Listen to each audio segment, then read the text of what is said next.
Well, I don't know about you, but it seems like our society gives more money to people who don't need it and less to people who do need it. Look at this. Here's some data that came out recently about gifts to universities. Okay, so a report came out that all the money that the universities are getting, like they got last year from donations and stuff like that. Well, it's a record amount of money.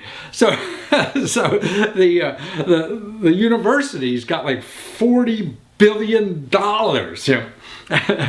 So they've raised a record amount of money. Now, look at the same year, last year, students are the biggest record-breaking year of student debt. So as these rich colleges get richer, the kids who are in the colleges get poorer. And let's take a look at one of the colleges. Okay, on the top of the list of the people who got money, okay, of that $40 billion, there's a listing of all the top 20 universities, Stanford, Harvard, University of California. Actually, it looks like you're either a private school or a public school in California. And that's who got all the money, really like $500 million or more. That's just in 1 year. Okay, so let's take a look at Stanford. They got $1.6 billion. I mean, that's even serious money in the government. $1.5 billion. So here, look at this graph, or not graph, this chart here I'm showing. Stanford University donations of $1.6 billion. Okay, now Stanford has 16,770 students. So it's 16,000 students, for $1.6 billion. That's an average of $95,000 for every student. That's how much money they just raised from people outside, not tuition. That's nothing to do with tuition. So tuition at Stanford is about $46,000. So Stanford, from rich people and things like that, they were able to raise an average of $95,000, okay? Students have to go to Stanford and pay $46,000 when they're getting $96,000 for every student, not even from tuition. So look at this graph here, or not a graph, whatever, it's a chart. So look at how much the student income they're getting. So the student income, if everyone's paying price, and most of them are getting loans and stuff like that to help pay the price, it's $771 million. So that's $750 million. So just in 2015, Stanford got, $1.6 billion in donations, plus $750 million in tuition. And this is the year when students had more debt than ever. But actually, what goes through my mind is, God, what kind of society are we that are giving, $1.6 billion to kids in universities that really probably don't even need it? Most of us, sure, they have low-income people, but it's only about 3%. Hardly anybody low income. They brag about the scholarships thing, but from income families, it's only at elite schools. Only about 3% of families go to elite schools, but 75% of wealthy families go to elite school. So they're the ones that get the benefits, most of it. So look at this. If you look at, what I think is the best deal in town is community colleges. So if you look at this donations, $1.6 billion that went to Stanford. And Stanford had $46,000 a year in tuition.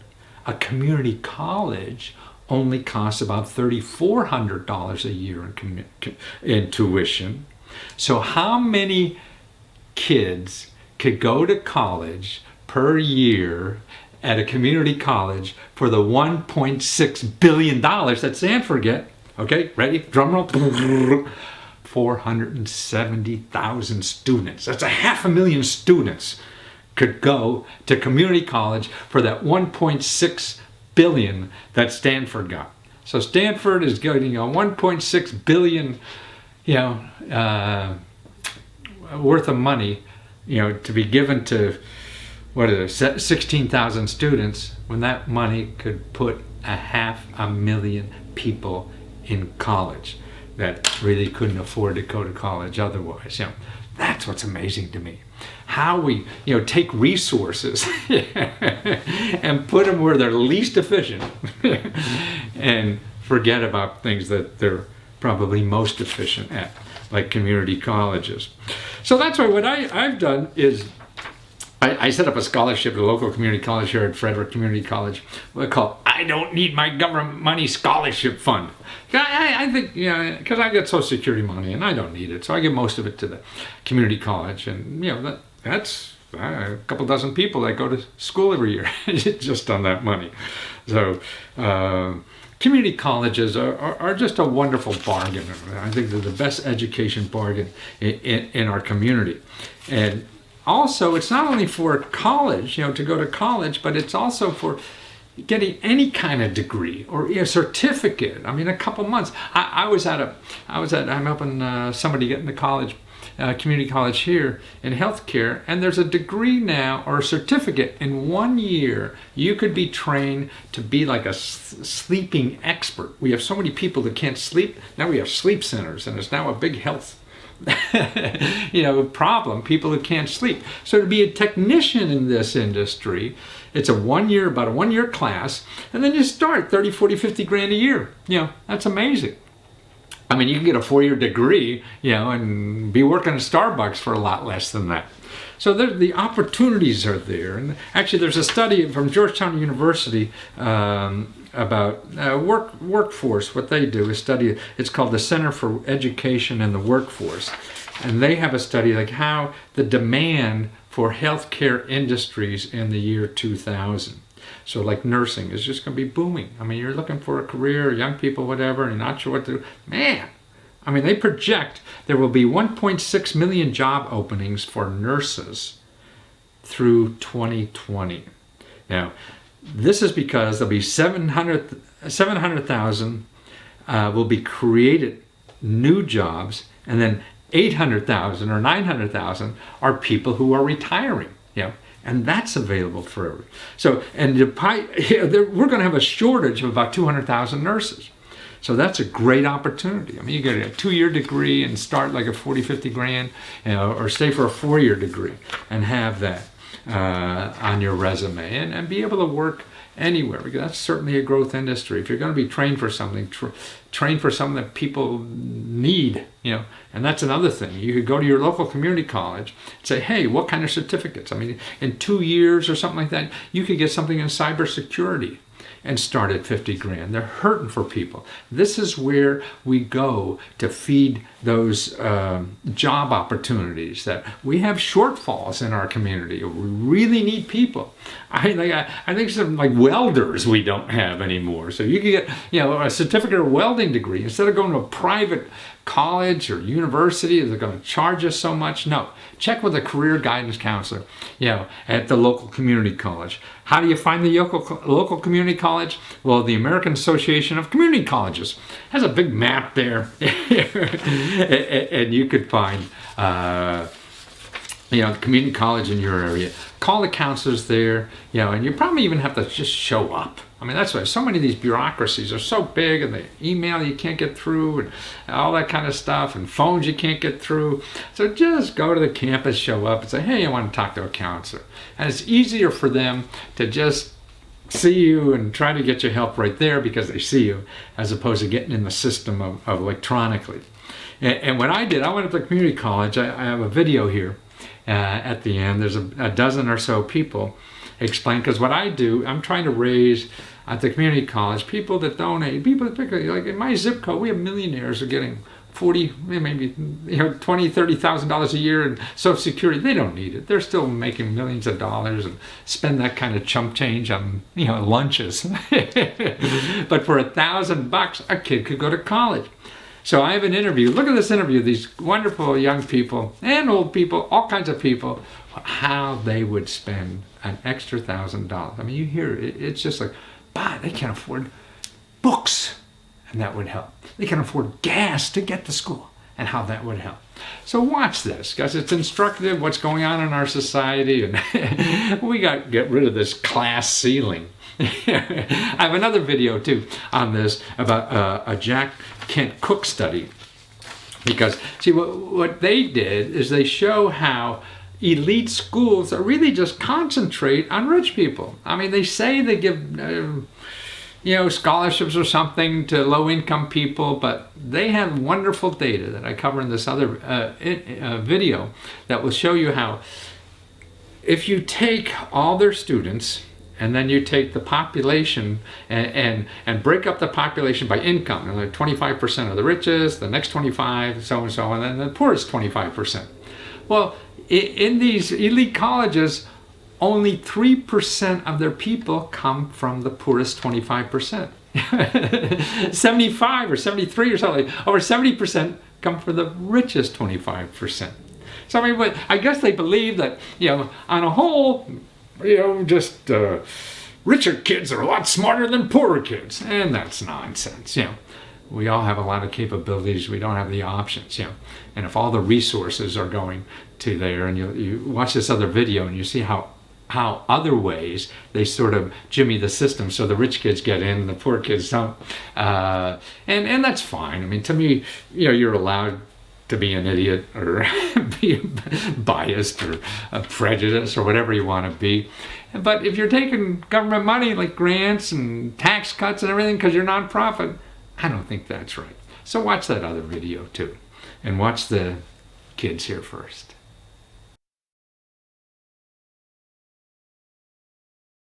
Hi, my name is Dennis Salaif, and gas now costs me $200 a month, and I put the $1,000 towards gas. Hi, I'm Simon Kinderconnect, and if I had $1,000, I would use it to buy books for school, because every year I spend about $700 on books, so that would definitely help me out a lot. I'm Rachel Geranides, and if I had $1,000 to put towards school, I'd probably use it for books, because they cost almost as much as tuition. For my chemistry class alone, my book cost like $350 and the class was just almost $400. With the cost of a semester of education hovering around $1,500, $1,000 scholarship can make a huge difference in a student's life. Just hold it up like this. If I had $1,000, I would use it for when I got to my 4-year school so I can have some spending money because I probably won't have a job. So, thank you. I'm Alexander Leone. If I had $1,000, I would use it to help me get my 2-year degree so I could go to the United States Coast Guard Academy. I'm Marco Aguero, and if I had $1,000, I would use it to pay for my school at FCC. I'm Justin Beard, and if I had $1,000, I'd pay for summer classes. I'm Stephanie Swartz, and if I had an extra $1,000, I'd take 2 more classes. My name is Evan Thomas, and if I had $1,000, I'd put it towards some books or school or food and transportation. My name is Karen Crum, and I would use $1,000 to pay for my tuition for classes. Hi, my name is Dustin Trey, and if I had $1,000, I'd buy a year's worth of school books. All right, my name is Roberto Levo, and I could use an extra $1,000 to pay for books, rent, some fast food because I'm really poor and I don't have a lot of time. Thank you. Hi, my name is Amber Welsh, and I would use an extra $1,000 to pay for tuition for a better future for me. My name is Darren Kopp, and with $1,000, I could get a decent down payment on a used car with $1,000 to get to school. Hi, my name is Andrew Hicks, and if I had $1,000, I'd use it to go to Trevecca Nazarene University, Nashville, Tennessee, to finish college. My name is Chris France, and if I had $1,000, I would buy everybody I know a pair of rollerblades so we could rollerblade in tandem to school. My name is Doug Cruzes, and if I had $1,000, I would donate it to Japan for the earthquake fund. Hello, I'm Patrick Glazier, and if I had such money, I would use it for gas. I'm Gary Ostro, and if I had $1,000, it would pay for my tuition. I'm Anastasia Lloyd, and for $1,000, I will pay for my summer classes. My name is Dan Syed, and $1,000 could buy me textbooks, school supplies, maybe even pay for one of my classes. My name is Erica Matafis, and $1,000 could pay for all of my textbooks for 1 year. Is that good? My name is Drew Torres. What $1,000 would mean to me would help me benefit, or it would benefit me in an education that I wouldn't get when I was younger. It also would help me invest into a family that I'd get in the future, and it'd be a real lifesaver, especially if I needed if I needed extra money for my kids in the long run. My name is Erica Mattifus, and $1,000 could pay for all my textbooks for a whole year. Last semester, I paid $500 for just one class for textbooks. Is that okay? Perfect. Okay. See, people don't know that. My name is Chris France, and if I had $1,000, I would throw a little bit of money into the tech club at school so we could actually have a decent budget. My name is Nicole Young, and $1,000 would mean a semester of food to me, and that's very important. Hi, my name is Kenneth Melnick, and I'm at school because of a Pell Grant. It will help me in the future to fight for social justice. I'm Bruce Carpenter, and if I had another $1,000, I wouldn't have to work so much, so then I'd be able to spend more time focusing on my studies. Hi, I'm Jenna Martinez. And I'm Angie, her sister.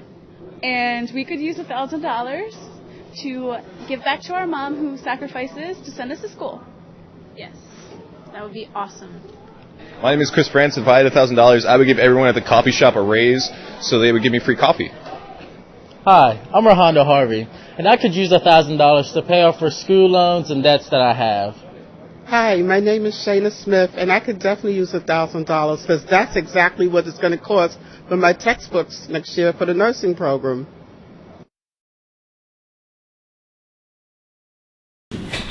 Well, how'd you like to get a free one-year subscription to my new service called grantsandcrowdfunding.com? Now, this is a place where you can go and find alternative sources of funding to do anything. Not the traditional sources that most of us can't get money from, like financial advisors and banks and stuff like that. There's non-traditional sources, government grants and nonprofit organizations and crowdfunding and the shared economy. But it comes when you buy my question mark suit, but the money really all goes to the library. So you donate to the library by buying my question mark suit. It's a purple one. Man, it's a neat one too. You'll never see another purple suit like this, especially with question marks on it. Yeah, we'll send it to you. And the money for the suit goes to the public libraries because what they're doing is helping people for free start businesses on the internet. And I think that's the greatest thing that we have in a community. Somebody could sit down one-on-one, show you how to start a business on SD or on eBay or whatever. And that's where the future is, and we have to get more and more people to realize that. If you go and Google that kind of help, you're going to get consultants who charge you tens or hundreds or thousands of dollars, to do this thing. So this is where to get it for free. So if you go to eBay, and you put handmade Matthew Lesko, you see the suit, purchase suit, you get 1 year subscription to grantsandcrowdfunding.com. All the money goes to the library to help them show people how to take advantage of all the opportunities that are on the internet now, and it doesn't cost any money. See, because when people are using Google, man, they're just getting, it's good if you really know what you're looking for, but if you're looking for help and stuff like that, it's really not helpful, because what's going to happen, you're going to find people going to charge you money for stuff that you could get free. And now you also have a year subscription to grantsandcrowdfunding.com where you'll know where to go. We'll do everything there for you. Man, we'll even give one-on-one video, counseling services for where the alternative sources of money are for any problem you have. Okay, so that's eBay, and that's handmade Matthew Lesko, and you'll see the suit there. Come on, let's help the libraries, and let me help you. Okay, now I don't know what you think, but I think that, God, these elite colleges have funny math or fuzzy math or just illogical thinking. I mean, they seem to want to prove that the brightest students in our country all come from rich people. Now that's silly, isn't it? Well, there's a wonderful report that came out by the Jack Kent Cooke Foundation called True Merit. and he's really trying to show how the brightest, make sure that the brightest students have access to our best colleges and universities, because their data. Now here's a chart that what I call how they're fighting the class ceiling, not the glass ceiling, the class ceiling. Rich people are stopping everybody else. If you look at the most competitive universities, and that's the bar on the left. Okay, now if you those shades, the different colors on that shade of bar represents 25% of the population. So the top part of the bar, that darkest color, is from the top 25%. And the bottom, where the 3% is from the bottom 25%. So they're only getting like 3% of the students from the bottom 25%, but 72% of the students from the top 25%. And that's what they're trying to do. And they have scholarships and everything. I'll explain at the other thing at the end of this that you should be aware of. But here's the other interesting thing, that they report that their graduation rate, okay, say, oh, poor kids, they're not going to be as good as school and things like that. Well, the kids, the average GPA of the lower income students is about the same as the high income students. So the rich kids and the real poor kids, they're getting the same GPA. Okay, and the graduation rates, they're the same. They say, oh, these kids can't make it through college. See, all that stuff is nonsense. There's other things that I think that prevent lower income people from getting there, and people I think have a right to discriminate and things like that. It's a free country, but not if you're taking government money or getting tax money to do things. That's the thing that I think is a problem. Okay, here's another way that they cook the books a bit. Early admissions. Okay, early admission is when you say, okay, I'll go to Harvard or whatever, and if you admit me, I'll take it. So you don't have to decide whether you're going to go or not and have other choices. Well, there's two kinds of early admissions, and one of them is that you have to decide right away, okay, when you get that letter. Okay, so a poor kid really needs to know about the money he's going to get. And see, they send the letters of admission first, and so you have to go before you know if you're going to get money or not, So it's rigged against them. I mean, they can't accept early admissions because you have to do it right away, and they don't know the money yet. The money about the letter notification about money is way after you get the letter from the early admissions. So that's rigged. And what they say is that that's worth about 100 points. So if you're applying to a college or university and you say, yes, I want early admissions, it means that if you accept me, I'm going to say right away, I'm not going to, I have to do it. Okay, that's worth like 100 points because they want more people like that. So if you're in the general, if you're not there, you need like 100 points higher to get in. In other words, kids who get early admissions entrance have SAT scores that are 100 points lower than the average. So you can be stupider and get in as long as you say you're early admission. But poor kids can't do that. So they can't get into that race because they have to know about their money. Okay, here's another thing too. Legacy preferences. Okay, these are preferences college like, oh, my sister went there, so I want to go there. My brother, my brother-in-law, all that kind of stuff. Okay, that is worth, they say, to get in the school. If you have a legacy, somebody else, and you want to go there because they went, that's worth like getting an extra 160 points higher on your SAT scores. Wow. So you got the early admissions and the legacy, well, that you had a brother-in-law or brother who went there, worth 260 points bonus. Just because those things that have nothing to do with your talent, skill, education, grades, or nothing. 260 points worth. Now, wow, that's amazing, right? So poor kid's not going to have a brother who went there. Maybe as we go along that will change. Yeah. So this Jack Kent Cooke Scholarship Fund is really neat because it focuses on kids who can't get in and not because they don't know about the system, playing the system, and it's rigged against them.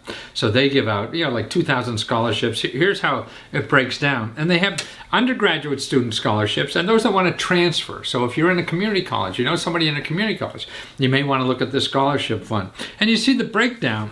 Whites, people get the scholarship, about 36%, then Asian, Hispanic, Black, and other. I don't know what the other is, but maybe. And actually, for this scholarship, you could have an income of up to $95,000. But the average is like $28,000. So the kids, the family income is about $28,000 who apply for this. So you see the median family income, one is at 31, and for the continuing students, it's 6,000 is the average family income. So they're doing pretty good work there. They also have a scholarship for 7th graders. 7th graders could get like $40,000 worth of stuff and help and everything. And I'll talk about that in another segment. But you'll find it on their website. And another place for scholarships that people forget to look is your state capital. Every state capital has dozens of scholarships, for people, all ages or whatever. Now, here's what it's in Maryland, and actually in Maryland, last year they had millions and millions of dollars that they couldn't even give away. People didn't apply. Now that's sick.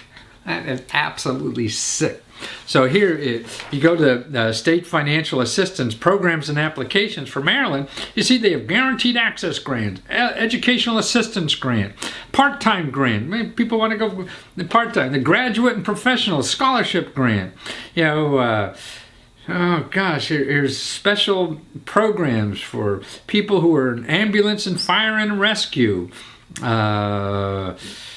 Maryland Loan Assistance Program, Maryland Dental Care. So if you want to work for a dentist, nursing scholarships. Then they have like workforce programs, or they're really in Maryland, they want certain people to get skills because we're hurting for jobs in Maryland for these skills. Things like if you want to become a nurse, a daycare center operator, or employee, human services, work in counseling, teachers, physical therapy, social work, or just work for a nonprofit.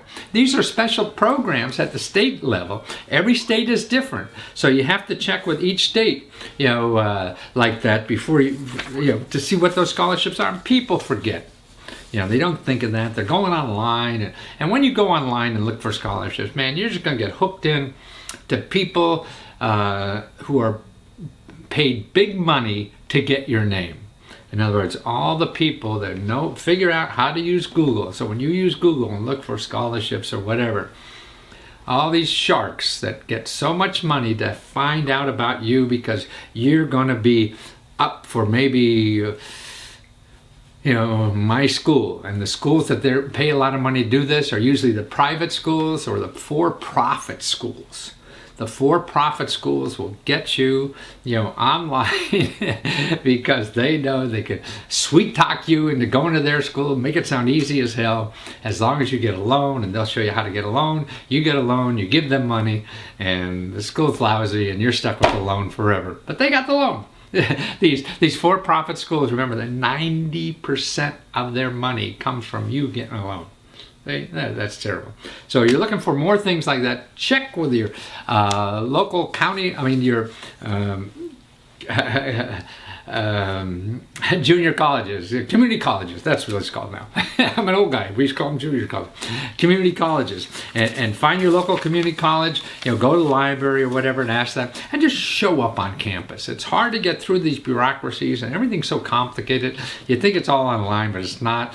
I've been to some of these colleges helping people get in, and the people running the colleges and the program don't even know what the hell is online and everything.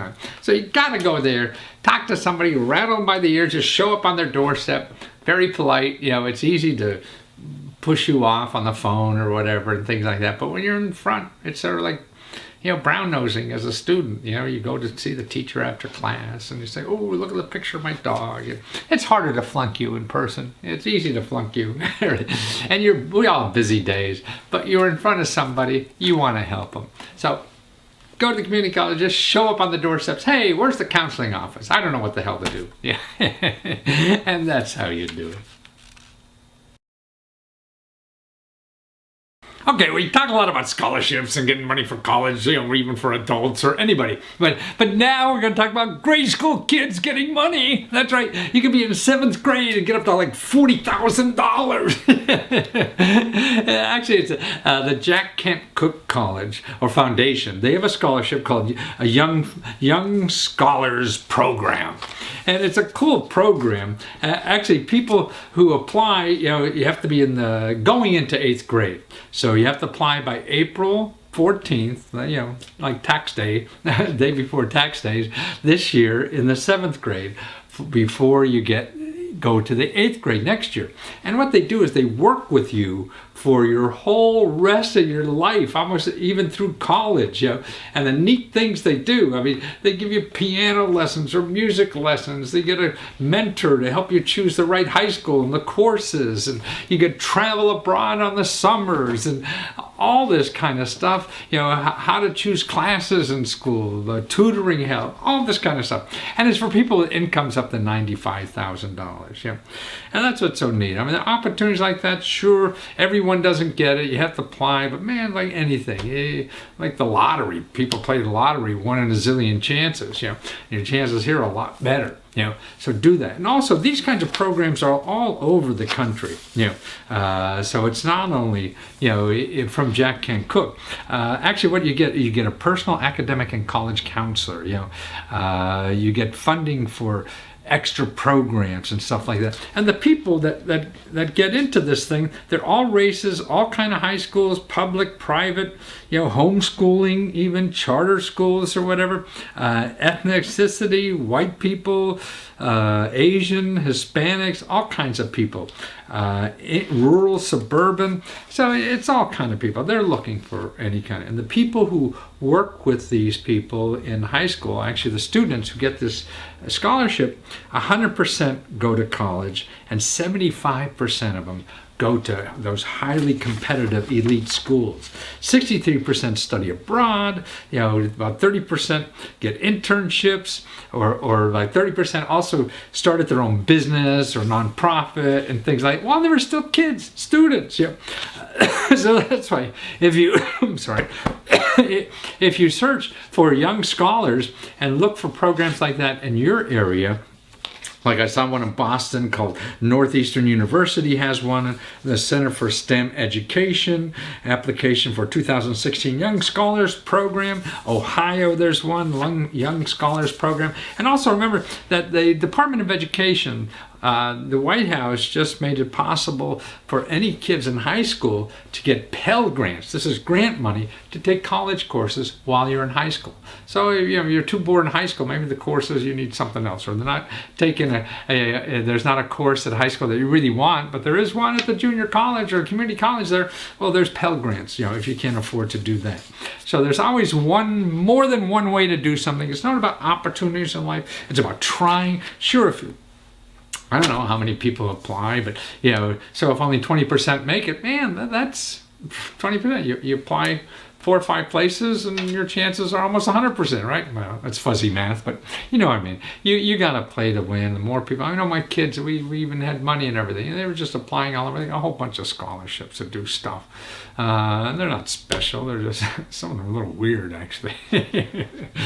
But find out the program, but don't get caught up. Anything that costs you money. So you have young students or something, you think they have certain skills and talents or whatever, but you run into something online or you get something in the mail that they're going to charge you money because your kid is special. No, don't do that. It's going to be a waste of time. A lot of people out there trying to get your money because you want to do your best for your kid. No, there's a lot of free stuff out there that doesn't cost you money. They want to give you money.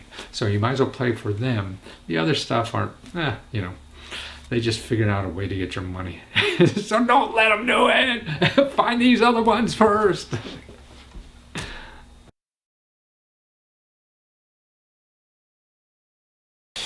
Okay, now here's a member from California who asks, how can I start a business with no money and get paid while I'm learning? He says he needs $50,000 or more. And he says, how can I get help for crowdfunding?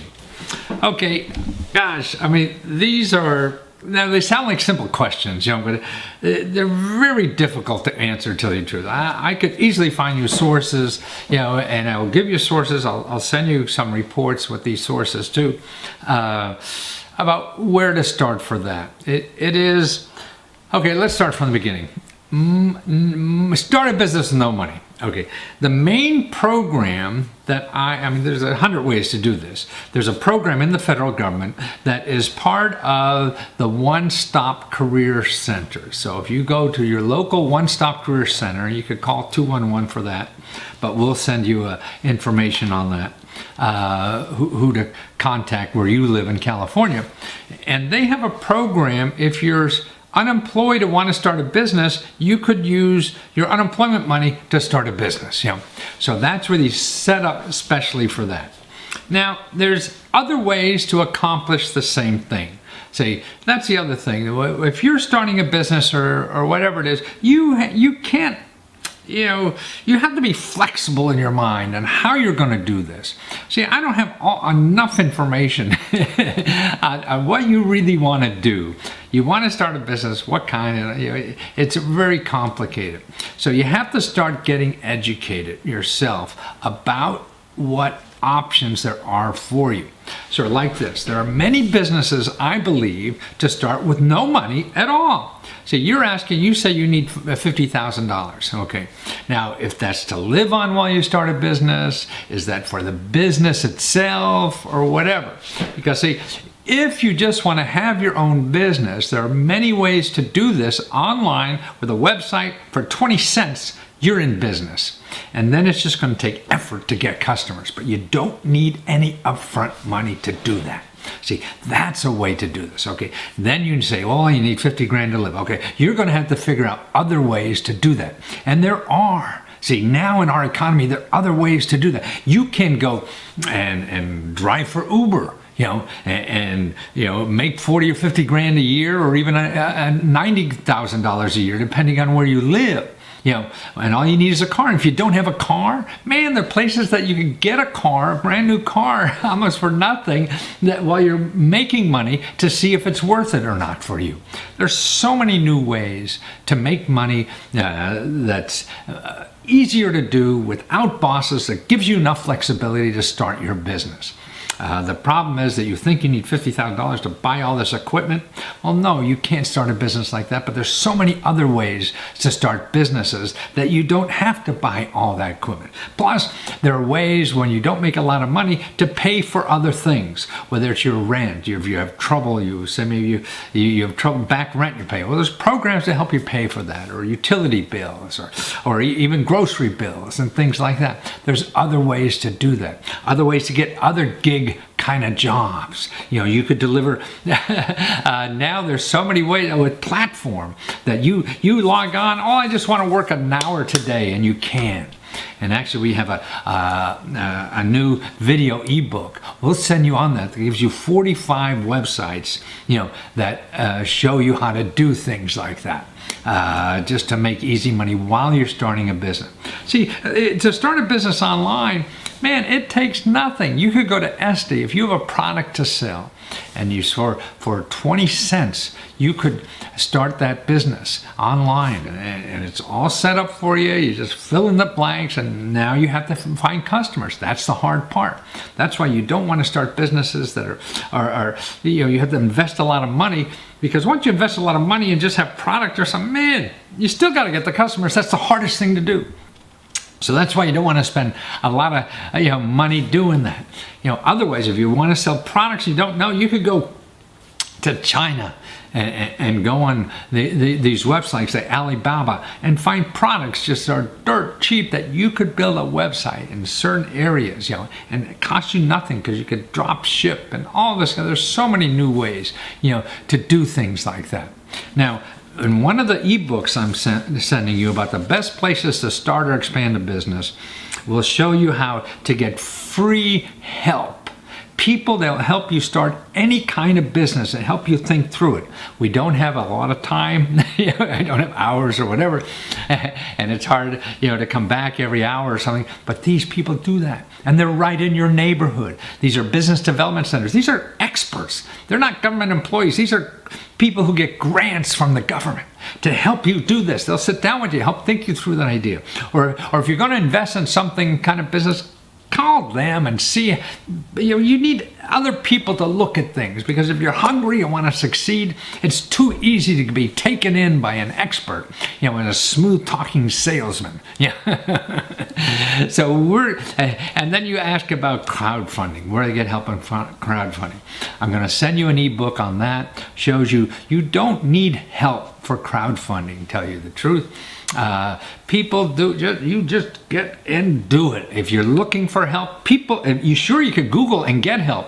See, all the stuff I'm talking about, you're not going to find in Google. Because people there just want to sell you. You need help crowdfunding, you're going to find experts, and they're going to want to charge $6,000 for you to help you crowdfund. No, you don't have to do that. See, what's so neat about this stuff now, it's so easy to fail. So you screw up and fail. It doesn't matter. You choose one of the crowdfunding sites, the ebooks I send you about crowdfunding, on starting a business with crowdfunding.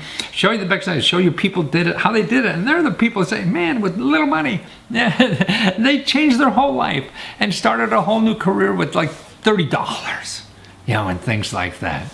So it's, if you haven't been around the block and failed a lot and everything, it's hard to realize you could do these kinds of things. So when you don't know it, you go on Google, and that's why Google is your worst enemy for looking for help, because they're going to find people who tell you how to do things and charge you a lot of money, because they have to tell you and make you believe there's magic in what they know, so they can charge you a lot more.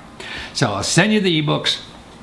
The video ebooks, May or I or Mary, somebody will get them out to you in the next couple of days. And you have more questions, contact us again. We'll do this 100 times for you, just to make sure that you understand the system. It's not easy, but it doesn't have to be expensive, and it doesn't require a lot of money. So that's the important thing. You can get through this if you're willing to put in the effort, but don't spend a lot of money doing this.